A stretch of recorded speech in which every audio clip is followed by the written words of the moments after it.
विधानसभा चुनाव के लिए सियासी दल कर रहे मंथन। भाजपा कार्यालय में आज लगातार दूसरे दिन होगी बैठक। प्रदेश कांग्रेस कार्यालय में रजनी पाटिल बना रही रणनीति।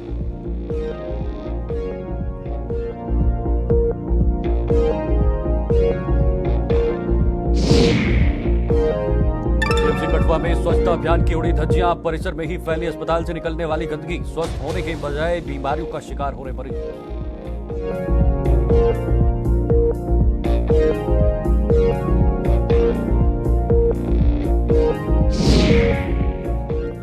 दिल्ली अमृतसर कटरा एक्सप्रेसवे का काम जोरों पर। परियोजना तयशुदा समय सीमा में पूरी होने के आसार। जमीनों के अधिग्रहण को लेकर उठी विवाद भी हुए शामिल।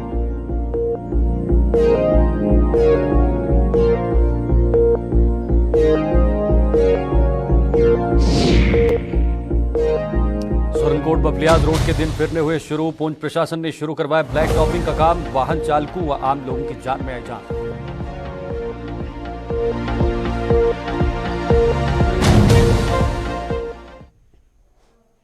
नमस्कार, गुलिस्तान न्यूज देख रहे हैं आप और जम्मू कश्मीर के इस खास बुलेटिन के साथ मैं शीतल शर्मा शुरुआत करेंगे। कश्मीर में अब अगले साल होने वाले विधानसभा चुनाव के लिए जम्मू कश्मीर प्रदेश भाजपा और प्रदेश कांग्रेस कमेटी की अपने अपने स्तर पर बैठकों का दौर जारी है। जम्मू के भाजपा मुख्यालय में आज दोपहर बाद जहां पार्टी के वरिष्ठ नेताओं की मौजूदगी में लगातार दूसरे दिन बैठक होने जा रही है, वहीं प्रदेश कांग्रेस पार्टी के मुख्यालय में भी पार्टी की जम्मू कश्मीर प्रभारी रजनी पाटिल की अगुवाई में बैठक जारी है। इस पर अपडेट लेंगे, लेकिन पहले आपको बताएंगे कि जिस तरह से सुप्रीम कोर्ट ने धारा 370 पर जो फैसला सुनाया था, उसके साथ साथ जम्मू कश्मीर में सितंबर 2024 तक विधानसभा के चुनाव करवाने की भी बात कही थी। उसके अलावा यहां पर जो राज्य का दर्जा है वो भी वापस दिलाने की यहां पर जो है सुप्रीम कोर्ट ने बात सामने रखी थी। फिलहाल चुनाव के मद्देनजर देखा जाए तो जम्मू कश्मीर के अंदर अब सियासी गर्मियां तेज हो चुकी हैं, क्योंकि सुप्रीम कोर्ट ने ये सीधे डेडलाइन केंद्र सरकार के सामने रखी है कि जितना जल्दी हो सके सितंबर 24 से पहले पहले जम्मू कश्मीर के अंदर विधानसभा के चुनाव करवाए जाएं, क्योंकि लंबे समय से, लंबे अंतराल से जम्मू कश्मीर के अंदर जो है वो चुनाव रुके हुए हैं। विधानसभा के चुनाव नहीं हो पा रहे हैं। 2015 में आखिरी बार विधानसभा के चुनाव यहां पर हुए थे। उसके बाद फिलहाल यहां पर जो चुनाव हैं वो होने की संभावनाएं हैं 2024 सितंबर से पहले पहले, और उसके मद्देनजर पार्टियों ने कमर कसना शुरू कर दिया है, चाहे वो भारतीय जनता पार्टी हो या कांग्रेस पार्टी हो।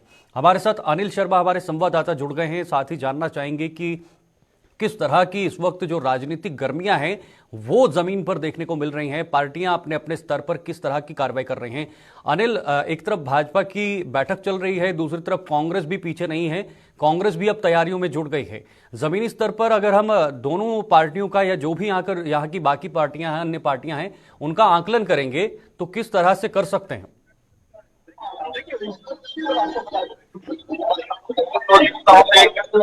प्रधानमंत्री ने जो है अपने वक्तव्य में जो है चर्चा में साफ कह दिया कि जो 370 था एक हर्डल था, वो जो था वो कहीं कांग्रेस के कार्यकाल की तरह तले जो है वो कहीं न कहीं दबाकर रखा गया था। मगर अब जो है उस पर कहीं न कहीं रणनीति अगर हम देखें तो अब प्रक्रियाएं जो है वो धीरे धीरे शुरू हो चुकी हैं। और इसी के साथ अगर हम जम्मू कश्मीर की बात करते हैं, जिस तरह से आपने शुरुआत में कहा कि समीक्षा को लेकर एक तरफ भाजपा समीक्षा कर रही है और एक तरफ कांग्रेस समीक्षा कर रही है, और कहीं ना कहीं अगर हम देखें पैंट यहाँ पर किसकी बनती हुई नजर आ रही है, अब ये तो वक्त ही तय कर पाएगा, जनता तय करेगी कि कौन यहाँ पर मजबूती के अपने दावेदार जो है वो बनकर दिखाएगा। मगर यहाँ की बात करते हैं मौजूदा स्थिति की, तो लगातार अभी चुनावों को लेकर सरगर्मियां जो है कोई भी प्रतिक्रिया देखने को नहीं मिली है, ना ही चुनाव आयोग की तरफ से कोई भी सूचना जारी की गई है। मगर अपने अपने स्तर पर जो है कांग्रेस, नेशनल कॉन्फ्रेंस, पीडीपी, अन्य सियासी जमातें जो है वो बैठकों का दौर कर रही है। और इस वक्त आपको बता दें कि इस वक्त जो तस्वीरें अंदर की हैं, यहाँ पर कुछ देर पहले जम्मू कश्मीर की प्रभारी रजनी पाटिल यहाँ पहुंची थी।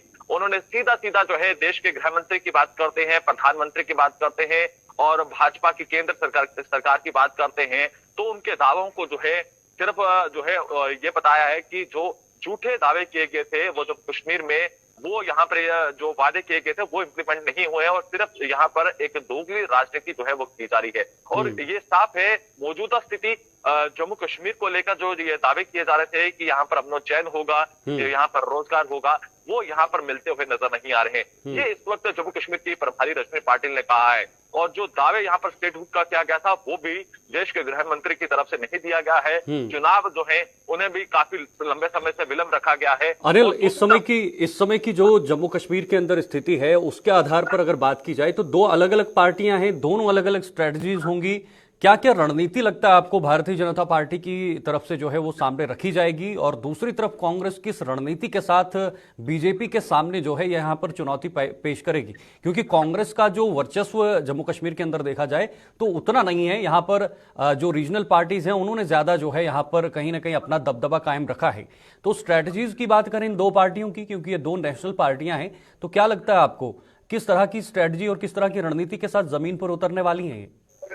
देखिए, स्ट्रेटेजी की बात करते हैं तो मोस्ट काफी ज्यादा चैलेंजिंग रहने वाला है। और इस वक्त अगर हम जम्मू कश्मीर की बात करते हैं, चाहे वो भाजपा की स्ट्रेटेजी की बात करते हैं या फिर कांग्रेस की स्ट्रेटेजी की बात करते हैं, तो एक मुख्य धारा की बात करते हैं तो एक काफी ज्यादा चैलेंज रहने वाला है।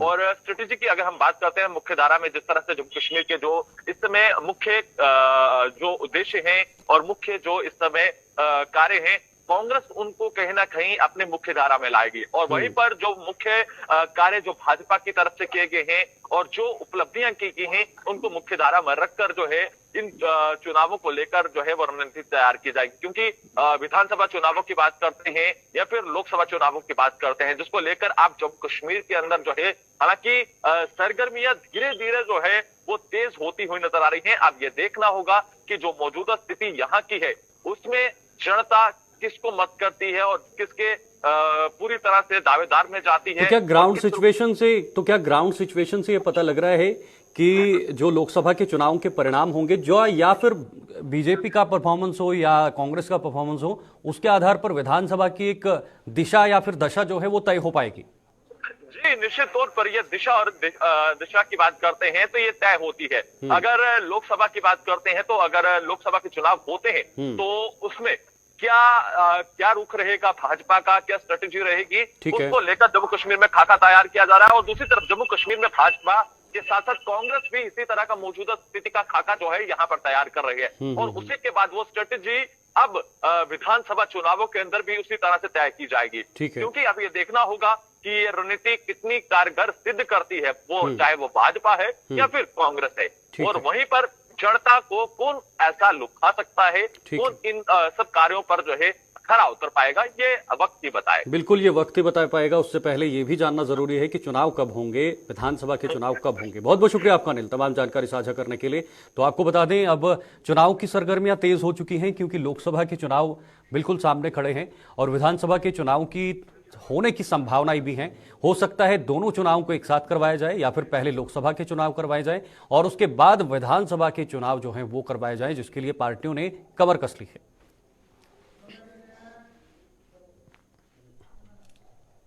जीएमसी अस्पताल कठुआ में सरेआम स्वच्छता अभियान की धज्जियां उड़ाई जा रही है। जीएमसी परिसर में ही इस अस्पताल से निकलने वाली गंदगी को डंप किया जा रहा है, जिससे यहां आने वाले मरीज स्वस्थ होने के बजाय बीमारियों का शिकार हो रहे हैं। गंदगी के इन ढेरों में कुछ बेजुबान जानवर मुंह मार लेते हैं, जिससे उनकी जानों पर भी खतरा मंडरा रहा है। यह सब कुछ अस्पताल प्रशासन की आंखों के सामने हो रहा है, लेकिन इसके बावजूद प्रशासन आंखों पर पट्टी बांधे लंबी ताने सोया हुआ है। तो आपको बता दें, कठुआ की तस्वीरें हैं और जीएमसी अस्पताल कठुआ की, जहां पर सरेआम स्वच्छता अभियान की धज्जियां उड़ाई जा रही हैं। यानी जो केंद्र सरकार द्वारा स्वच्छता अभियान का एक नारा पूरे देश के अंदर दिया जा रहा है, देश को स्वच्छ करने के लिए कदम आगे बढ़ाया जा रहा है, लेकिन उस कदम के बीच ये रोड़ा जो है, ये आप देख सकते हैं किस तरह से अस्पताल के सामने ये गंदगी का ढेर पड़ा हुआ है, इसको डंप किया जा रहा है। और वहां पर इससे पनपने वाली बीमारियां, सीधा सो बात करें तो कहीं ना कहीं वहां पर आवाजाही करने वाले लोग, जो आने जाने वाले लोग हैं, जो अपने स्वास्थ्य को दिखाने के लिए या उसे ठीक करने के लिए वहां पर पहुंचते हैं, उल्टा इस बीमारी से, इन गंदगी से वहां पर बीमारियां पनपने का खतरा है, जिससे आम लोगों को दिक्कतें हो सकती हैं, वो और भी बीमार पड़ सकते हैं। लेकिन अस्पताल प्रशासन इस ओर कोई ध्यान नहीं दे रहा है, ना ही वहां पर इस गंदगी को उठाने का कोई भी कष्ट किसी द्वारा किया जा रहा है। दूसरी बात, जो यहां पर जानवर हैं वो भी इस गंदगी के आसपास मंडराते हैं, जिस तरह की तस्वीरें भी आपको दिखा रहे हैं। और साफ तौर पर यहां पर जो बैठे लोग हैं, जो वहां पर अस्पताल में पहुंचते हैं, जो मरीजों के साथ जो अटेंडेंट होते हैं वो भी आसपास बैठकर बेंचेस पर बैठकर वहां पर खाना खाते हैं, वो भी कहीं ना कहीं एक सोचने वाली बात है कि आखिर इस गंदगी से कितना ज़्यादा खतरा हो सकता है। लेकिन फिलहाल बात करें प्रशासन की तो कोई भी वहां पर संज्ञान नहीं लिया जा रहा है। अस्पताल प्रशासन की तरफ से गंदगी को वहां पर डंप किया जा रहा है, लेकिन फिलहाल के तौर पर प्रशासन ने फिलहाल पट्टी बांधे रखी है। हमारे साथ रंजीव मेहता जुड़े हुए हैं, उनसे पूरी जानकारी लेते हैं। रंजीव, ये गंदगी बता रही है कि वाकई में प्रशासन गहरी नींद में है और उसे उठाने के लिए ना कोई सामने आ रहा है, ना खुद प्रशासन उठने की जो है वो तकलीफ कर रहा है। आप बिल्कुल शीतल, आपने तस्वीरों में साफ तौर पर देखा कि किस तरह अस्पताल का जितना भी ग्रैबेज है, जितना भी कूड़ा है, वो जितना अस्पताल का जो वेस्टेज होती है वो सारी खुले में रखी जा रही है और इसके बड़े बड़े अंबार लग गए हैं अस्पताल परिसर के अंदर ही, जिसके कारण वहां पर इलाज करवाने आ रहे लोगों को उल्टी बीमारियां लगने का खतरा पैदा हो गया है। जिसके चलते यहाँ पर कठुआ के गवर्नमेंट मेडिकल कॉलेज प्रशासन की तरफ से कोई इंतजाम नहीं किया जा रहा। अभी इनसे लोगों द्वारा इनके साथ इसकी शिकायत की जाती है तो इससे दिया जाता है।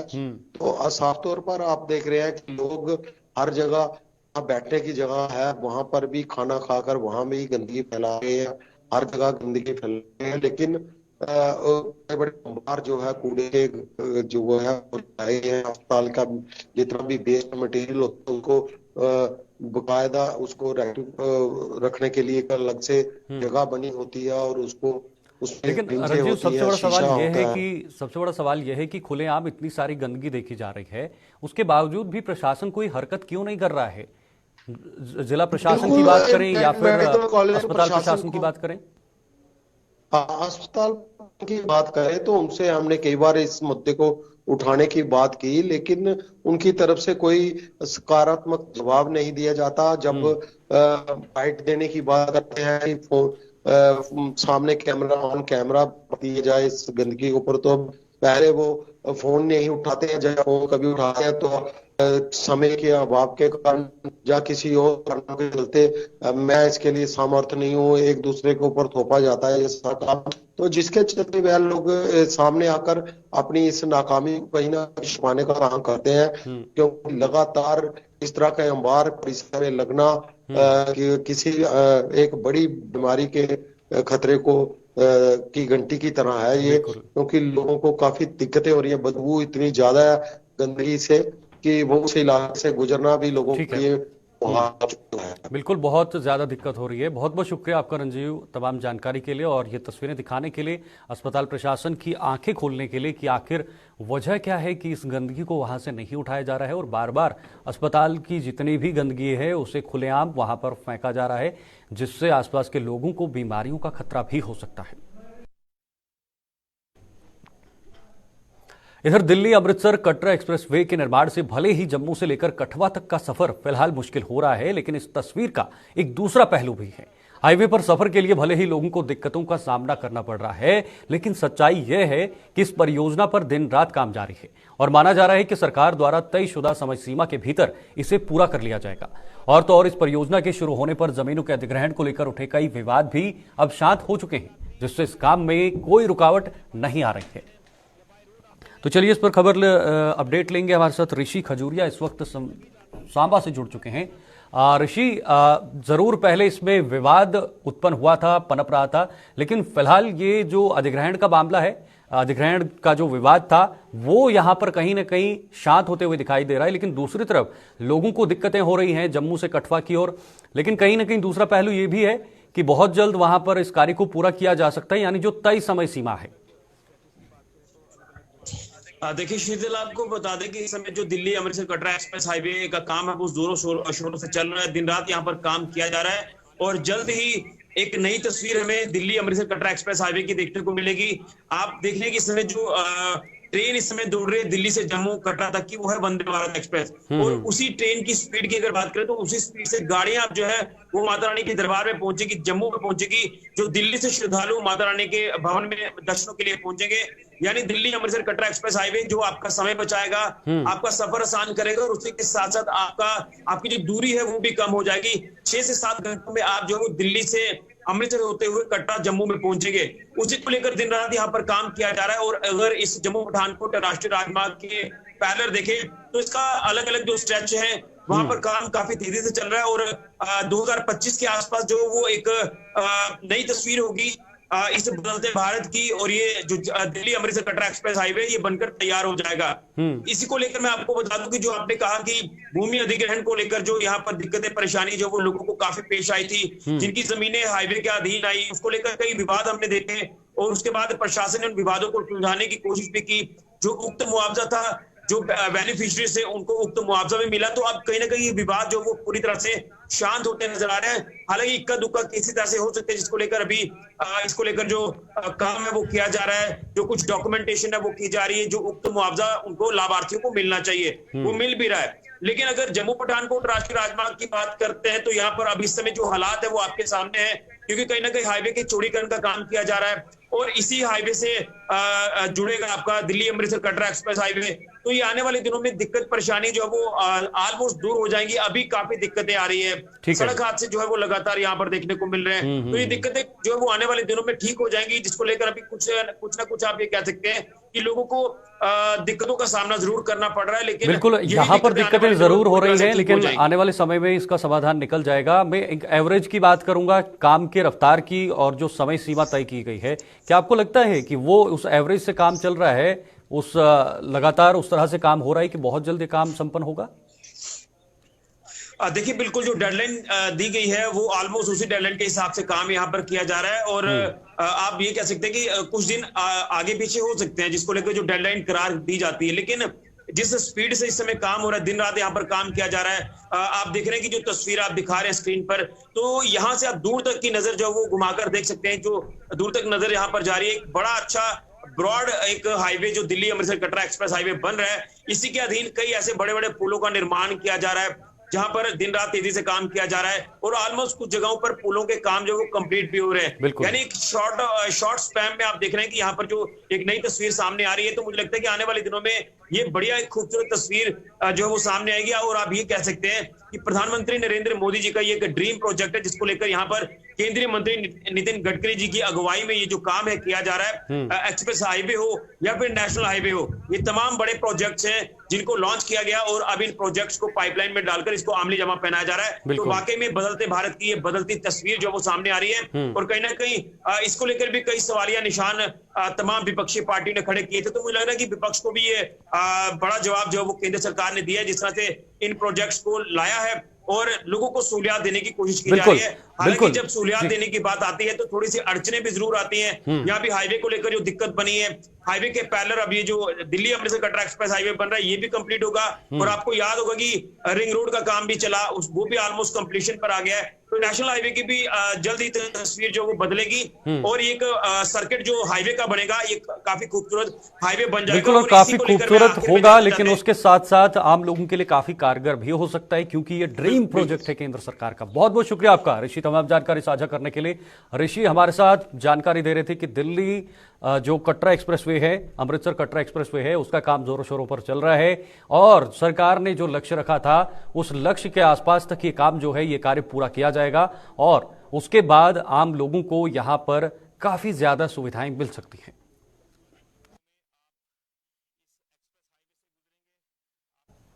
पिछले करीब 3 साल सुर्खियों में रही सुरनकोट बफलियाज रोड के आखिरकार दिन फिरने शुरू हो गए हैं। बंद से बदतर हालत में पहुंच चुके इस सड़क मार्ग पर ब्लैक टॉपिंग का काम शुरू हो गया है, जिससे लोगों ने राहत की सांस ली है।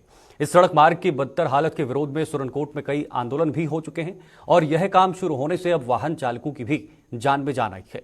ब्लैक टॉपिंग का यह काम कब तक पूरा होगा और इसको लेकर क्या कहना है स्थानीय लोगों का, इस पर भी हम जानकारी लेंगे। लेकिन पहले आपको बता देंगे कि करीब 3 साल से इस सड़क को ब्लैक टॉपिंग के लिए या फिर इस सड़क को सुधारने के लिए आंदोलन भी किए गए। लोगों ने कई बार जो है प्रशासन के सामने अपनी आवाज उठाई और 3 सालों से लोगों को कोई भी किसी भी तरह की सहूलियत, किसी भी तरह की राहत नहीं मिली। लेकिन फिलहाल यहां पर ये राहत मिलते हुए दिखाई दे रही है, यानी अब इस सड़क पर ब्लैक टॉपिंग का काम शुरू हो गया है और तस्वीरों के माध्यम से भी हम आपको दिखा रहे हैं किस तरह से वहाँ पर अब जो ब्लैक टॉपिंग का काम है वो चल रहा है।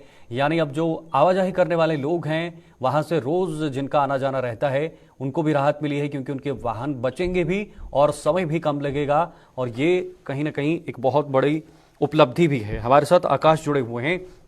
आकाश, ब्लैक टॉपिंग का काम शुरू हुआ है, सबसे पहले यही पूछना चाहूंगा कि कहीं ना कहीं जो राहत की सांस है वो जरूर वहां से आने जाने वाले लोगों को मिली होगी। जी, मैं आपको बताता चलूं कि ये रोड जो है सुरनकोट बखरियाल की 9 किलोमीटर की रोड है। लोगों की तरफ से बड़ी परेशानी का सामना पिछले 3 साल से लोगों ने किया है।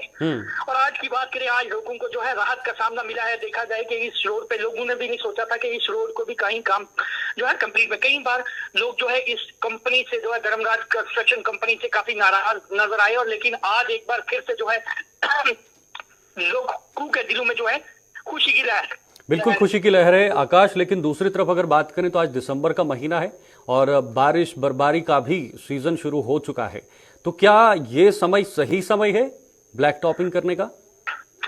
उस हवाले से जो डिपार्टमेंट से एजेंसी से उससे भी बात की, उन्होंने कहा है कि सिर्फ ये 1.5 या 2 किलोमीटर की जगह पे जो है ये रोड जो है ब्लैक टॉप हम करेंगे।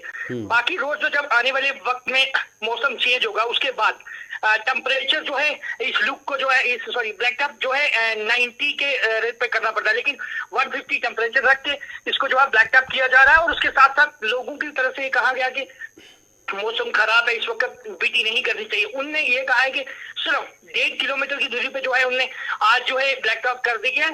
बाकी जो पोर्शन रहा है वो आने वाले वक्त में जब मौसम साफ होगा तो उसके बाद किया जाएगा। वहीं पे लोगों की तरफ से ये भी लोगों में इस वक्त काफी खुशी का माहौल है, क्योंकि दूर दराज इलाका सुरनकोट से बखरियाल जो रोड है ये ऐतिहासिक मुगल शाहरा को भी कनेक्ट कर दिया, जिसमें लोगों को जो है दिक्कत का सामना करना पड़ता था। तो आज एक बार फिर से जो है इस एजेंसी की तरफ से जो है ये काम शुरू कर दिया गया है। जी सर, बिल्कुल, और उम्मीद है कि ये काम जो है वो लगातार चलता रहे। बहुत बहुत शुक्रिया आपका आकाश तमाम जानकारी के लिए।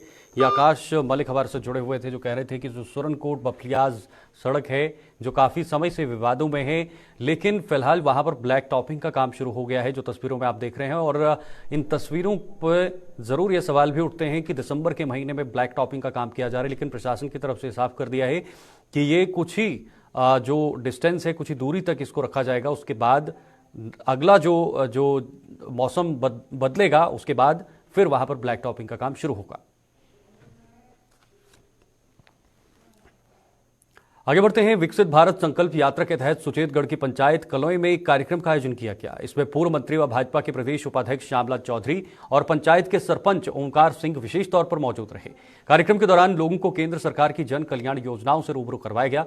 श्यामलाल चौधरी ने बताया कि यात्रा का उद्देश्य लोगों को सरकार की योजनाओं की जानकारी देना है और जो लोग इन योजनाओं से अभी तक वंचित हैं उनसे इनका लाभ लेने का आह्वान किया जा रहा है। वहीं पूर्व मंत्री श्यामलाल चौधरी ने बताया कि देश के प्रधानमंत्री ने आम लोगों की परेशानियों को देखते हुए इस यात्रा की शुरुआत की थी ताकि उनकी परेशानियों का समाधान होने के साथ साथ उन्हें इन योजनाओं का लाभ मिल सके। स्वनिधि का 10,000 मिला है, वो भी मैं सही समय पे बैंक में देती हूँ। और मैं अगला हाँ सर, तो दूसरे लिए आपने अप्लाई किया है सर? अभी मेरा ये थोड़ा सा ही बाकी है, ये जैसे ही मैं पेड करूंगी सर मैं दूसरा जरूर लेना चाहूंगी।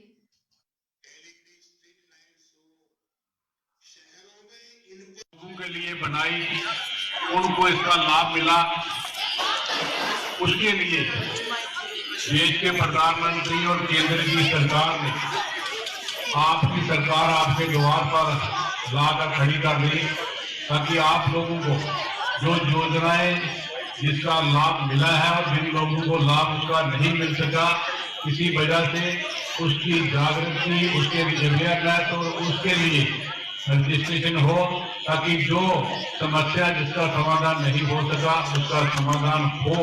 उसके लिए आज आपकी सरकार आपके द्वार पर खड़ी है। आप लोग उनके पास जाए और अपनी समस्या का समाधान करवाने के लिए रजिस्टर कराए। इसलिए देश के प्रधानमंत्री का जो सपना है वो साकार हो, उसके लिए आज इस पंचायत में ये कार्यक्रम है। इसी तरह हर पंचायत में ये कार्यक्रम हुआ, शहर की भाड़ू में भी कार्यक्रम हुआ और देश के प्रधानमंत्री यही चाहते हैं कि मेरे देश के रहने वाले किसी को भी किसी किस्म की कोई दिक्कत, किसी किस्म की समस्या, किसी किस्म की कोई परेशानी ना हो, उसके लिए अलग अलग किस्म की योजनाएं दी है। लोगों को इसका लाभ भी मिला है और जिनको लाभ मिला है उनको मुबारकबाद दी है, और जिनको नहीं मिला उसका लाभ मिले उसके लिए ये सारे डिपार्टमेंट आज आपके पास आए हैं। आप सब इसका लाभ लें।